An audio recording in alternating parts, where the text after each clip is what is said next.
While they all share a common identity and common culture, there are also a wide variety of types of Mormons with varying levels of belief and activity within that common culture. And so it's important to realize that not all Latter-day Saints are alike. Just like any ethnic group or any cultural group, there's going to be plenty of variation within that group. The same is true of Mormonism. And so there are going to be differences of personal beliefs. Not everybody that you meet is going to believe all the same things or believe standard Mormonism. There's going to be different levels of loyalty or different sense of personal identification with how Mormon they feel or how Mormon they feel like they are. There's going to be differences in terms of how assimilated they are into the LDS culture. There's going to definitely be regional differences, especially between Utah and the Mormon Corridor, which is that area in the Intermountain West where Mormons have traditionally settled. Between the Mormon Corridor and the rest of the U.S., there can be some significant differences regionally in the Mormon culture, the Mormon way of life. And there's differences within the Mormon corridor between urban Mormons, suburban, and between rural Mormons as well. So there's also going to be generational differences, older versus younger. This is documented really well in a recent book called The Next Mormons by Jana Reese. It's a great read. I encourage you to take a look at that. There's differences between converts and those who are born into the church, often called birthright saints. Converts bring in with them some kind of a framework, a past, or often different views from their previous religious experiences. And of course, there's different life experiences and different personalities that each individual brings into their faith. So there's a variety of kinds of differences. And a number of different people have sought to classify Mormons into different groups as a helpful exercise to maybe understand who it is you might be talking to or where they're coming from. And so there's a lot of different ways to categorize Latter-day Saints. There are those who are particularly doctrinal. They believe the message and they believe the teachings of the Mormon Church. Beyond that, there are those who are apologists. Not only they believe it, but they love to defend it. There are historical Mormons, you could call them, who have a long family legacy, and that's the main thing for them about being Mormon. There are experiential Mormons. They just like how it works for them. And so they like the experience of being Mormon. There are cultural Mormons. They were born into it, don't necessarily believe it, but it's their culture. And of course, you can see there's overlap between these different kinds of groups.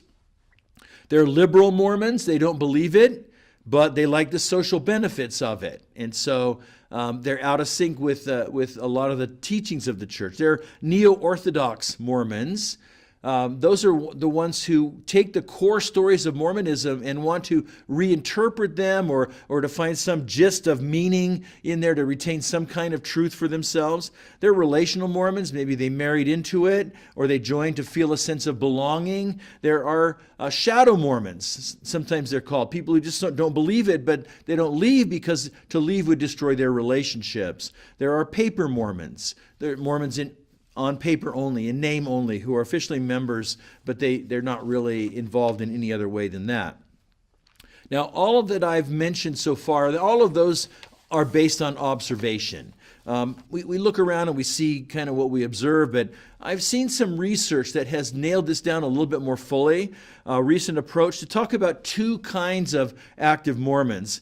A recent approach based on social science research, looking at surveys that have been done, studies that have been done through the Pew Forum, the Religious Landscape Study, through the Next Mormon Survey, other things like that. And as you look at these different kinds of research, you find two basic kinds of Mormons, now limited to those who are at least moderately active in the LDS Church, so it doesn't include just the cultural or just the so-called paper Mormons.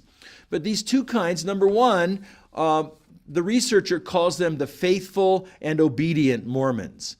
And on any given Sunday in your local ward, this is going to be about 75% of the people. They're very active. They're very orthodox in their beliefs. They're faithful in their practice. They regularly give a tithe to the church. They follow the word of wisdom. They probably have a temple recommend. They have strong confidence in LDS teachings, especially in the unique claims of Mormonism to be the one true church. They value obedience to the leaders over their own conscience. Sometimes they're called TBMs, which can mean true believing or true blue Mormons. And then the second group that's been identified in this research survey, the author calls them relaxed but engaged. And on any given Sunday, that might be 25% of the people in attendance at the ward. They're pretty involved in the life and the values and the community life of the church. They value the social aspects of the church, but they're more idiosyncratic in their beliefs. And also, they're less faithful in their practices. They probably don't pay full tithing, or they probably don't have a temple recommend, and they tend to value personal conscience over the teachings of the LDS leaders. And so that's one helpful way to understand different kinds of Mormons. Another helpful observation that's more anecdotal is an illustration of the variation and of the key forms of variation, is that you could classify self-identified Mormons into 4 different quadrants. And those 4 quadrants are defined by 2 overarching factors. So you have, for example, a graph with a vertical axis and a horizontal axis. And along the horizontal axis, that represents their level of commitment to LDS doctrine. And so whether or not they believe the core stories, the current leaders, whether they give them a high sense of authority, whether they believe all the truth claims and the essential doctrines or not. And so some have a higher commitment to doctrine, and some have a lower commitment to doctrine, and you see everything else all in between. And then you take the vertical axis. The vertical axis represents different levels of commitment to LDS culture. To what extent are they participating in LDS ways of living? Do they generally hold to LDS values? Are they involved in the LDS community and activities and integrated into the social structure? And so some are highly involved, highly connected, highly integrated. Others are much lower. And then there's, of course, everything in between.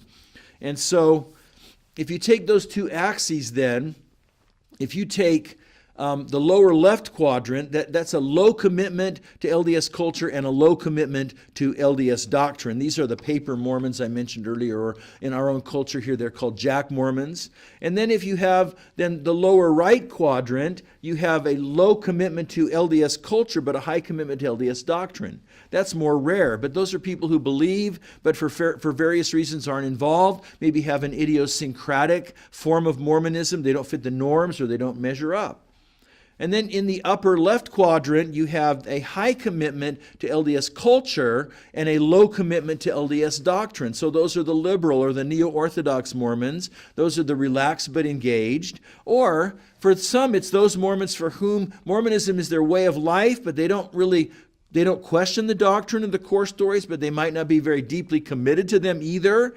One writer calls them the pretty Mormons. In other words, they're active because of image, and want to be seen as being worthy. And then in the final quadrant, in the upper right here, you have a high commitment to LDS culture, a high commitment to LDS doctrine. These are the TBMs, either the faithful and obedient. And so my point is, you're going to develop your own observations over time. And these kind of classification schemes, that we don't want to stereotype, but they can be helpful when you're having conversations with LDS people, so you really know who you're talking to and you don't make faulty assumptions. And it can be helpful when you're dealing with former Latter-day Saints as well. My point is that despite the differences, Mormons share a common identity, a common culture. There's this strong sense of shared life, a strong sense of identity and community, the sense of being Mormon, even though that may mean different things for different people. They all have the same exposure to the life-defining experiences, the rites of passage, the shared community experiences, the discussion of central LDS issues, the values of the community. And so even non-practicing, non-believing Mormons see themselves often as Mormons, and it will even defend the church against detractors. So what I want you to do is to understand the common features that unite Mormon life and culture, but within that to also understand the variation within that common framework.